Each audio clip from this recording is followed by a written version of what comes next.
Brought to you by JEGS.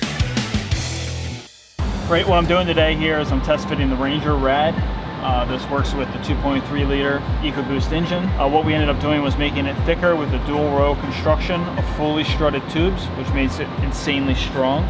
We then optimized the fin height and the fin pitch in order to promote better flow through the rad, as well as increase the cooling capacity.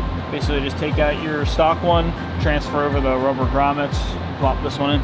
Basically we're designing a rad for this car just to, you know, help out with people who might be towing, going off-road, putting the car and truck underneath some really extreme situations. And we started this whole thing out by taking out the rad and looking at the available space that was in the truck. We wanted to see what we had to work with, what we could actually do to increase the cooling capacity of the stock system.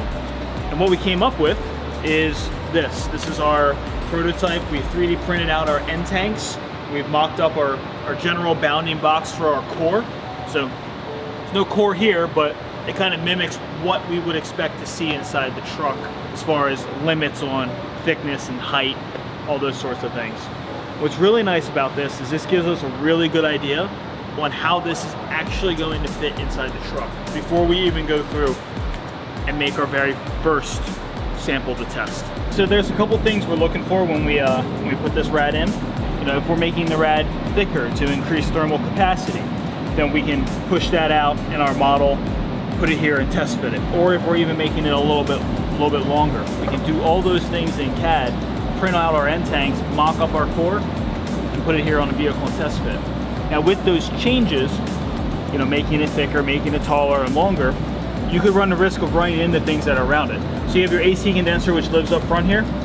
What I'm looking for is to make sure that there's no rubbing between the AC condenser and our header plate on our end tanks. I want to make sure that all of our gaps between the AC condenser, the intercooler, the fan shroud, we want to make sure all those distances are the same as well, because all of those things are going to impact how this rad performs.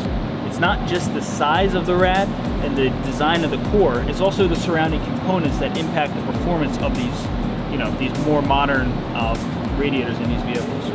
So here's one thing that we can see right here on this side, where the fan shroud would mount up to this boss that's on the end tank. Notice how there's a small gap there.